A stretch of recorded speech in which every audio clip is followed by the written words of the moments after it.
बिस्मिल्लाहिर्रहमानिर्रहीम। अस्सलाम वालेकुम डियर व्यूअर्स, वेलकम करता हूँ आपको आज के प्रोडक्ट ट्रेनिंग सेशन में। आज जो टॉपिक हम डिस्कस करने जा रहे हैं वो है टियांशी एक्सपर्ट ऑफ कैल्शियम। हम जो है वो कैल्शियम के बारे में बात करेंगे। कैल्शियम जो हमारी प्रोडक्ट है कि कैल्शियम के जो उसके क्या क्या फ़ायदे हैं और हमारी बॉडी में जो है वो कैल्शियम क्या रोल प्ले करता है। आज की ट्रेनिंग में जो चीज़ें हम डिस्कस करेंगे वो है सबसे पहले कंटेंट्स में four cornerstones of health, calcium and health, Tianshi nutrient calcium और honour of Tianshi nutrient calcium के फोर कॉर्नरस्टोन्स बेसिकली इंसानी हेल्थ के या जो हमारी ह्यूमन बॉडी है उसकी हेल्थ के जो फोर इम्पोर्टेंट कंपोनेंट्स है एक हेल्दी लाइफस्टाइल अचीव करने के लिए, एक हेल्दी लाइफस्टाइल गुजारने के लिए वो कौन से चार इम्पोर्टेंट कंपोनेंट्स है, वो चार इम्पोर्टेंट स्टेप्स हैं जो हमने जो है फॉलो करने हैं अगर हम एक हेल्दी लाइफस्टाइल जो है वो अचीव करना चाहते हैं। उसमें सबसे पहले most important healthy diet. Obviously healthy diet जो है वह एक इम्पोर्टेंट फैक्टर है कोई किसी भी हेल्दी लाइफस्टाइल में, या अगर हेल्दी हम रहना चाहते हैं और विदाउट जो है वो कोई भी कॉम्प्लिकेशंस के या कोई भी डिजीज के हम अपनी लाइफ गुजारना चाहते हैं, तो इसमें सबसे इम्पोर्टेंट फैक्टर आता है न्यूट्रिएंट का, खुराक का, डाइट का। कि हमारी डाइट जो है वो हेल्दी हो, ऑर्गेनिक हो, न्यूट्रिएंट रिच डाइट हो, उसमें जो जितने भी हमारे इंपॉर्टेंट न्यूट्रिएंट्स हैं, प्रोटीन्स हैं, कार्बोहाइड्रेट्स हैं, विटामिन हैं, मिनरल्स हैं, कि ऐसी अब डाइट हमारी जिसमें ये सारी चीज़ें जो है वो वाफर मिकदार में मौजूद हो। तो जब ये सारे न्यूट्रिएंट सारे डाइट जो है वो हमारी एक बैलेंस डाइट होती है, तो हमारे सारे बॉडी पार्ट्स जो है या जितने भी सिस्टम्स हैं वो इफेक्टिवली अपना फंक्शन परफॉर्म करते हैं और हम जो है वो एक हेल्दी लाइफस्टाइल अचीव कर सकते हैं। इसके अलावा मेंटल हेल्थ को भी मद्देनज़र रखना ज़रूरी है। मेंटली तौर पर अगर हम जो है वो साउंड हैं और क्योंकि बहुत सारी ऐसी बीमारियां हैं या ऐसी कॉम्प्लिकेशंस आती हैं जो हमारे मेंटल हेल्थ से रिलेटेड होती हैं। अगर हम स्ट्रेस में रहते हैं या फिर वर्कलोड ज़्यादा होता है, उसको हम प्रॉपर मैनेज नहीं कर पाते, तो हम जो है वो सब हेल्थी स्टेट और अनहेल्थी स्टेट की तरफ जा सकते हैं। तो इसलिए हमने अपने मेंटल हेल्थ को भी जो है वो महफूज रखना है और उसको भी उसके ऊपर भी गौर रखना है।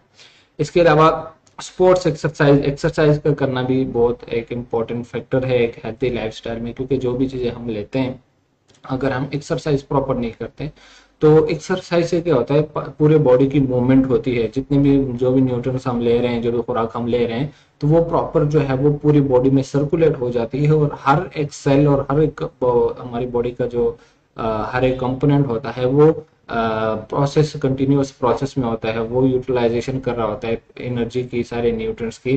तो जब सारे न्यूट्रिएंट्स की यूटिलाइजेशन होती है, उन सब चीज़ों का इस्तेमाल होता है, तो हम जो है वो एक हेल्थी लाइफस्टाइल अचीव कर सकते हैं। मोस्ट जो फोर्थ कॉर्नर है या जो फोर्थ कंपोनेंट है एक हेल्थी लाइफस्टाइल का, वो क्या है? Quit and healthy habits.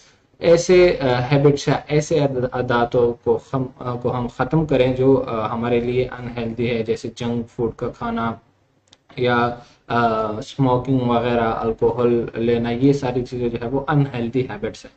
तो अगर ये सारे स्टेप्स, ये चारों स्टेप्स हम फॉलो करते हैं, ये चारों फैक्टर्स हम पूरे करते हैं, तो तब ही हम एक हेल्थी लाइफस्टाइल जो है वो अचीव कर सकते हैं।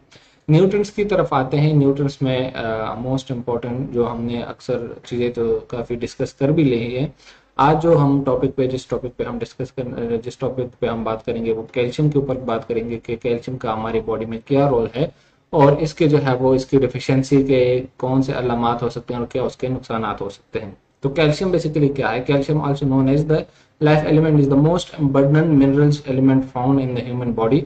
It is the main component of the body's bone and teeth, maintaining nerve and brain activity, body fluid, pH value balance and normal cell function. Calcium एक इम्पॉर्टेंट मिनरल है, एक important element है हमारी body में और ये most abundant minerals में से आता है। इस तरह हमारी बॉडी में मैंने जिक्र किया था अपना फंक्शन परफॉर्म करने के लिए मुख्तलिफ किस्म के न्यूट्रिएंट्स भी चाहिए होते हैं, मुख्तलिफ किस्म के एंजाइम्स चाहिए होते हैं, हार्मोन्स यूटिलाइज होती है। ये पूरी बॉडी जो है वो हमारी बॉडी एक कम्प्लेक्स स्ट्रक्चर होता है और ये सारी चीज़ें जो है वो इसमें इन्वॉल्व होती हैं। सेम इसी तरीके से मुख्तलिफ मिनरल्स भी रिक्वायर्ड होती हैं पे, तो फिर जो हमारी नॉर्मल फिजियोलॉजी को मेंटेन रखने के लिए मुख्तलिफ प्रोसेसेस होते हैं हमारी बॉडी में। हार्मोन्स की सिक्रेशन होती है, डाइजेशन होती है, न्यूट्रिएंट्स की यूटिलाइजेशन होती है, इसके अलावा मुख्तलिफ सिस्टम्स है हमारे, उनकी फंक्शनिंग होती है, जिस तरह हार्ट की पंपिंग है या हमारे लंग्स का जो काम करना है, ये सारे इन सारे प्रोसेसेस में जो है वो कहीं ना कहीं पे कैल्शियम इस्तेमाल हो रहा होता है। और इसी वजह से जो मिनरल्स में मोस्ट इम्पोर्टेंट जो एलिमेंट है वो क्या है, कैल्शियम है। क्योंकि और पाया भी ये ज्यादा क्वांटिटी में जाता है हमारी बॉडी में। 99% जो हमारा कैल्शियम है वो हमारे बोन्स में पाया जाता है, जबकि बाकी 1% जो है वो हमारे ब्लड में पाया जाता है। तो ये मोस्ट इम्पोर्टेंट और मोस्ट अबंडेंट कैल्शियम मिनरल है हमारी बॉडी में। The harms of calcium deficiency in children, calcium की डिफिशियंसी के नुकसान क्या हो सकते हैं। इस तरह मैंने बताया कि इसका एक मोस्ट इम्पोर्टेंट मिनरल है ये हमारी बॉडी में। तो उसके नुकसानात में जो है वो ओ शेप एक्स शेप लेग, इसको नी नॉकिंग या बो शेप लेग्स कहते हैं। ये क्यों कैल्शियम की डिफिशियंसी की होती है, क्योंकि की वजह से होती है। कैल्शियम बेसिकली रिक्वायर्ड होता है हमारे बोन्स के हेल्थ के लिए। बोन्स की डेवलपमेंट जब होती है तो बोन्स में होता ही हमारा कैल्शियम है। मोस्ट जो इम्पोर्टेंट क्वांटिटी है उसमें कैल्शियम की होती है। तो जब बॉडी में कैल्शियम की डिफिशियंसी है तो हम हमारे बोन्स जो है प्रॉपर डेवलप नहीं होते और बोन से रिलेटेड मुख्तलिफ बीमारियां जो है वो जन्म लेती हैं। इसके अलावा मस्कुलर स्केलेटल प्रॉब्लम्स हो सकती हैं। जो स्केलेटन हमारा बनता है उसमें मोस्टली जाहिर बात है बोन्स ही होते हैं और बोन्स में कैल्शियम मोस्ट अबंडेंट एलिमेंट होता है। तो अगर हमारी बॉडी में कैल्शियम की कमी है तो मस्कुलर स्केलेटन या हमारे स्केलेटन से रिलेटेड जितनी भी कॉम्प्लिकेशंस है वो अराइज हो सकती हैं। इसके अलावा irritability, grinding, disobedience, constant crying, bad temper, बच्चों का अक्सर जो है वो उनकी चाइल्डहुड में चिड़चिड़ापन आता है या उनकी जो हैबिट्स होती है उनमें इरिटेबिलिटी होती है। तो ये भी कैल्शियम की डिफिशियंसी की वजह, कैल्शियम की कमी की वजह से लिंक होती है। अक्सर लोग जो है वो बच्चों की जो कैल्शियम, क्योंकि वो न्यूट्रिएंट्स प्रॉपर नहीं होते तो कहीं ना कहीं पे हमारी बॉडी में इम्बैलेंस आता है। इसके अलावा negative impact on intelligence and low immunity, intelligence पे भी जो है वो इसका नेगेटिव इम्पैक्ट पड़ता है। बच्चे की जो इंटेलिजेंस है या जहानत है वो पूरी डेवलप नहीं होती और उससे जो है वो उसके इम्यून सिस्टम पे भी जो है नेगेटिव इफेक्ट पड़ता है, क्योंकि इम्यून सिस्टम भी उनका पूरा डेवलप नहीं हो पाता। At the age of 35, human bones density reaches its peak and then brings to gradually decrease. Basically जो हमारी बॉडी की, ह्यूमन बॉडी की डेवलपमेंट हो रही होती है तो एट द 35 साल तक के एज में कैल्शियम जो है वो डिपॉजिट हो रहा होता है हमारी बॉडी में, हमारे बोन के मास में। कि जो भी चीजें हम लेते हैं उसमें कैल्शियम जो होता है वो आहिस्ता आहिस्ता जो है वो हमारी बॉडी में डेवलप होता है, वहां पे जाके स्टोर होता है। 35 साल से जब हम ऊपर हो जाते हैं तो वो जितने भी कैल्शियम के रिजर्वायर्स हैं या जो स्टोर्स हैं वो आहिस्ता आहिस्ता एरोड होते जाते हैं, खत्म होते जाते हैं, क्योंकि बदन में कैल्शियम की कमी आना शुरू हो जाती है, बाहर से रिक्वायरमेंट पूरी नहीं हो पाती। तो जो कैल्शियम के स्टोर्स है वो आहिस्ता आहिस्ता एरोड होते हैं और जो जितने भी चाहे वो अक्सर जो है वो बोन से हमारे कैल्शियम डिजोल्व होके आता है हमारे ब्लड में, तो जिससे हमारे बोन्स जो है वो वीक हो जाते हैं। कैल्शियम की डिफिशियंसी के क्या नुकसान हो सकते हैं। बेसिकली सर मैंने बताया कैल्शियम के दो स्टोर्स हैं, एक ब्लड कैल्शियम है, एक बोन कैल्शियम है। 99% जो है वो हमारा जो कैल्शियम है वो हमारे बोन्स में पाया जाता है, जबकि 1% जो है वो कैल्शियम हमारे ब्लड में पाया जाता है। तो ये इन दोनों का एक बैलेंस है। जब कभी शुरू में हमारे जो ये बोन का कैल्शियम भी आता कहाँ से, हमारे ब्लड से ही होके जाता है, क्योंकि जो हम न्यूट्रिएंट्स लेते हैं उसमें सबसे पहले कैल्शियम जाता है हमारे ब्लड में और ब्लड उसको फिर लेके जाता है या उसको स्टोर करता है हमारे बोन्स में। लेकिन बाजों का जब हमारे, जिस तरह मैंने बताया कि 35 साल से ऊपर जो है वो कैल्शियम का लेवल बॉडी में या ब्लड में आहिस्ता आहिस्ता कम होना शुरू हो जाता है, तो जो कैल्शियम के स्टोर्स हैं वहां से ब्लड वो कैल्शियम जो है वो डिजोल्व होकर हमारे ब्लड में आता है और उन स्टोर्स में जो कैल्शियम के स्टोर्स है वो आहिस्ता आहिस्ता कमजोर होते जाते हैं। तो कैल्शियम भी, बोन्स भी हमारे क्या है, ये बेसिकली एक कैल्शियम का स्टोर है। तो जब कैल्शियम ट्रांसफर होके हमारे ब्लड में आ रहा है, जिसका मतलब है कि हमारे बोन्स जो है वो कमजोर होते जा रहे हैं और इससे फिर जो है वो मुख्तलिफ बोन से रिलेटेड बीमारियां जन्म लेती हैं। तो इसी वजह से कैल्शियम की सप्लीमेंटेशन या कैल्शियम के जो सप्लीमेंटेशन है वो लाजमी होती है, ताकि हमारे ब्लड में और बोन्स में जो है वो नॉर्मल जो उनका लेवल है कैल्शियम का वो मेंटेन रहे और हम जो है वो एक हेल्थी लाइफस्टाइल अचीव कर सके। अब कैल्शियम की सप्लीमेंटेशन पे बात आ गई है। हमने कौन सा कैल्शियम सप्लीमेंट सेलेक्ट करना है, हमारा जो कैल्शियम सप्लीमेंट है वो कैसा होना चाहिए। Standard for an ideal calcium supplement, कि जो आइडियल कैल्शियम सप्लीमेंट है वो उसके क्या स्टैंडर्ड्स होने चाहिए, क्या क्या उसके कैरेक्टरिस्टिक्स होने चाहिए।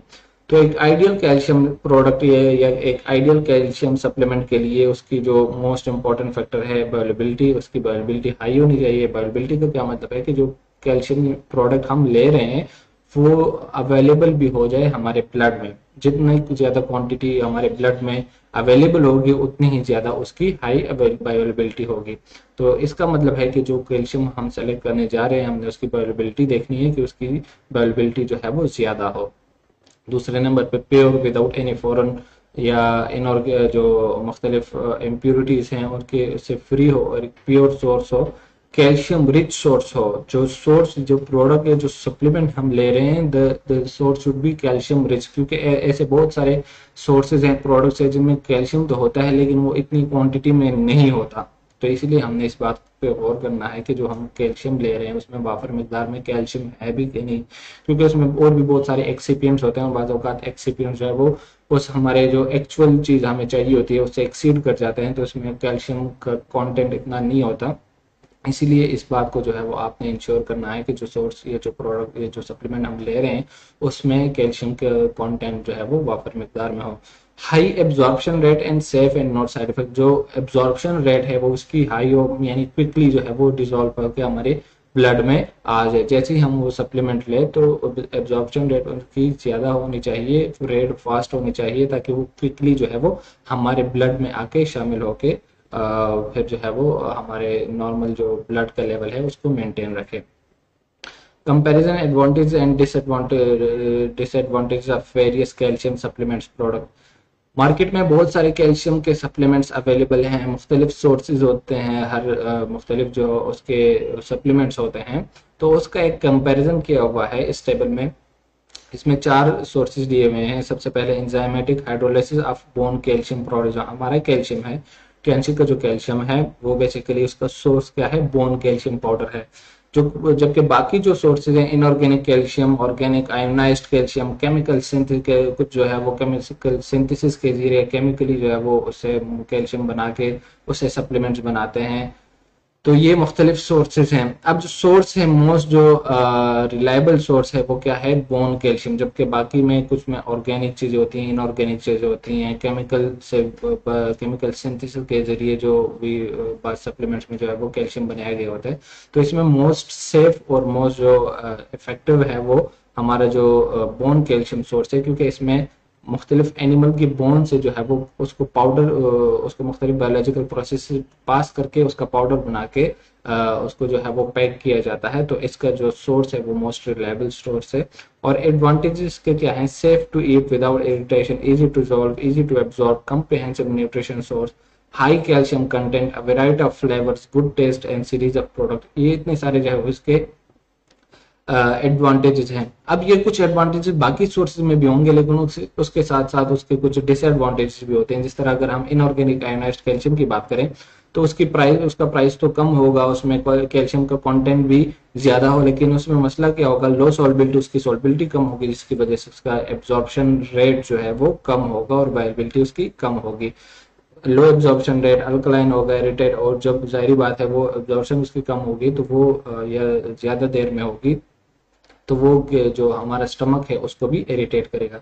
तो ये बाकी उसके भी मुख्तलिफ हर प्रोडक्ट के जो है वो मुख्तलिफ साइड इफेक्ट्स हैं। जिस तरह ऑर्गेनिक आयोनाइज्ड कैल्शियम सोर्स का जो साइड इफेक्ट है वो उसका कैल्शियम कंटेंट कम होता है, और ज्यादा जब कैल्शियम कंटेंट जाहिर बात है कम होगा तो हमें ज्यादा कैल्शियम या ज्यादा सप्लीमेंट जो है वो लेने की जरूरत पड़ेगी। तो इसमें जो मोस्ट इफेक्टिव और मोस्ट रिलायबल सोर्स जो है वो हमारा जो टियानशी न्यूट्रन कैल्शियम है वो जो है वो इस कंपैरेटिवली सबसे बेहतर है। Advantages of calcium times high calcium, इसके क्या क्या एडवांटेजेस हैं एज कम्पेयर टू अदर जो सोर्सेज हैं। Multi functional comprehensive nutrition source, high calcium content, जिस तरह मैंने बताया कैल्शियम का कंटेंट जो है वो इसमें ज्यादा होता है और स्मॉल क्वांटिटी में ये हम इसको लेके जो है वो अपनी कैल्शियम की रिक्वायरमेंट पूरी कर सकते हैं। एब्जॉर्प्शन रेट इसका ज्यादा है, हाई एब्जॉर्प्शन रेट है, क्विकली जो है वो ये हमारे ब्लड में जाके एब्जॉर्ब हो जाता है and good taste and many flavours, और उसका टेस्ट भी अच्छा है और मुख्तलिफ किस्म के फ्लेवर्स में भी अवेलेबल है। ये हमारी सीरीज ऑफ प्रोडक्ट्स हैं जो कैल्शियम के सोर्सेस में सबसे पहले है 83 न्यूट्रन कैल्शियम, दूसरा कैल्शियम विद मेटाबॉलिक फैक्टर, तीसरा है calcium specially design for children and fourth है कैल्शियम विद लेसिथिन। इसमें जो मुख्तलिफ चीज़ें जो मेटाबॉलिक फैक्टर है उसमें बाकी सारी चीज़ें वही होती हैं जो आपको ये नीचे नज़र आ रही हैं। Enzymatic hydrolysis of bone calcium powder, मुख्तलिफ जो एनिमल सोर्स है उसके उन एनिमल सोर्स से बोन लेके उसको मुख्तलिफ बायोलॉजिकल प्रोसेस से पास करके उससे कैल्शियम का पाउडर बनाकर जो है वो उसमें पैक किया जाता है। इसके अलावा उसमें मुख्तलिफ किस्म के एक्सिपिएंट्स भी डाले जाते हैं, लेकिन जो मेन फ़र्क है इन सब में, इसमें जो बच्चों के लिए जो कैल्शियम होता है उसमें जिंक इनकॉर्पोरेट किया गया होता है इंटेलिजेंस को बढ़ाने के लिए, उनकी जहानत को बढ़ाने के लिए। दूसरा जो मेटाबॉलिक फैक्टर है उसमें पंपकिन पाउडर होता है ताकि बॉडी की मेटाबॉलिज्म जो है वो उसको स्पीड अप किया जाए, क्योंकि पंपकिन पाउडर में मुख्तलिफ ऐसे इंग्रेडिएंट्स होते हैं, ऐसे कंपोनेंट्स होते हैं जो हमारी मेटाबॉलिज्म में जो है वो हेल्पफुल होते हैं। Enzymatic hydrolysis of bone calcium, it is a safe and natural source. जिस तरह मैंने बताया जो बोन कैल्शियम है या जो बोन से जो कैल्शियम एक्सट्रैक्ट करके इस्तेमाल किया जाता है ये मोस्टली सेफ होता है, और इसमें जो प्रोसेसेस इन्वॉल्व होते हैं, जो बायोलॉजिकल प्रोसेसेस पास करके वो इसे बनाया जाता है तो वो भी सेफ एंड इफेक्टिव होते हैं। The ratio of calcium to phosphorus is 2:1। अच्छा, इसमें जो मोस्ट इंपॉर्टेंट है कैल्शियम और फास्फोरस की रेशियो का भी ख्याल रखना होता है, क्योंकि बाज़ औक़ात ये रेशियो जो है वो मुख्तलिफ कैल्शियम के सोर्स में फास्फोरस का कंटेंट ज़्यादा होता है, जिससे जो है वो कैल्शियम का जो कंटेंट है वो कम पड़ जाता है। तो इसीलिए इसमें जो कैल्शियम का जो कैल्शियम और फास्फोरस का उसका रेशो है वो 2:1 है, जो साइंटिफिकली एक सेफ रेशो है। वेराइटी ऑफ न्यूट्रिएंट्स साइनर्जिस्टिकली सप्लीमेंट, इसमें मुख्तलिफ जो हमारे प्रोडक्ट्स हैं जिस तरह टियानशी न्यूट्रन कैल्शियम है, कैल्शियम विद मेटाबॉलिक फैक्टर है या कैल्शियम विद लेसिथिन है, तो इसमें जो बाकी प्रोडक्ट्स ऐड किए गए हैं वो साइनर्जिस्टी के लिए, यानी जिस तरह के एक तो कैल्शियम की सप्लीमेंटेशन भी हो रही है, साथ में हमने मेटाबॉलिक फैक्टर भी ऐड किया गया होता है, तो ये उसकी जो है वो एक साइनर्जिज्म यहाँ पे शो करता है ताकि उसका जो इफेक्ट है वो इनहेंस हो, ज़्यादा हो। इसका जो एनिमल जो सोर्स होता है कैल्शियम का, जिस तरह मैंने स्टार्ट में ही बताया, एनिमल बोन से जो है वो कैल्शियम पाउडर बना के उसको मुख्तलिफ बायोलॉजिकल प्रोसेस से पास करके बनाया जाता है, और ये एक मोस्ट इफेक्टिव और सेफ सोर्स होता है। According to the authoritative data, cattle bones are the best source of calcium comparing to other animal bones. जो केटल के बोन्स होते हैं वो एक बेस्ट सोर्स होता है कैल्शियम लेने का, तो इसीलिए इसमें जो है वो केटल बोन्स का इस्तेमाल किया गया होता है ताकि वो जो कैल्शियम का सोर्स है वो एक सेफ सोर्स जो है वो सेलेक्ट किया जाए। Spine bone is the shortest and most active among other bones in the body. Trans calcium comes from fresh beef spine bones provided by natural process from around the world. It is processed into enzymolysis bone calcium powder using high-tech biological enzymolysis technology. मुख्तलिफ biotechnological process से पास करके ये bone calcium powder बनाया गया होता है। एंजाइमोलिसिस का क्या मतलब होता है कि मुख्तलिफ एंजाइम्स के जरिए कोई भी केमिकल इसमें नहीं ऐड करते, जो इसकी डाइजेशन भी करते हैं, या जो बोन का पाउडर उसको बनाते हैं वो भी मुख्तलिफ एंजाइम्स के जरिए ये बनाते हैं ताकि बाहर से कोई भी केमिकल जो है वो ऐड करना ना पड़े, और एक जो हमारा कैल्शियम है वो एक नेचुरल सोर्स रहे। यूजेज जो है वो इस्तेमाल करने का तरीक़ाकार इंतहाई आसान है। आप इसको जो है वो दिन में 1 या 2 दफ़ा ले सकते हैं, और एक बैग को जो है वो आप थोड़े से पानी में या 1 गिलास पानी में वार्म वाटर में इसको डाल के इसको इस्तेमाल कर सकते हैं दिन में 1 या 2 दफ़ा, जिससे आपकी बॉडी की न्यूट्रिशनल रिक्वायरमेंट या कैल्शियम की रिक्वायरमेंट जो है वो पूरी हो सकती है। तो ये था कैल्शियम सप्लीमेंट। आज के प्रोडक्ट में, आज की ट्रेनिंग में जो है वो हमने कैल्शियम डिस्कस किया कि कैल्शियम का हमारी बॉडी में क्या किरदार है, और कैल्शियम सप्लीमेंटेशन की जो है वो उसकी क्यों ज़रूरत पेश आती है, और कैल्शियम की कमी के जो है वो क्या क्या नुकसानात हो सकते हैं। तो इंशाल्लाह नेक्स्ट ट्रेनिंग के साथ जो है वो एक नए टॉपिक में फिर मुलाकात होगी। तब तक के लिए अल्लाह हाफिज़।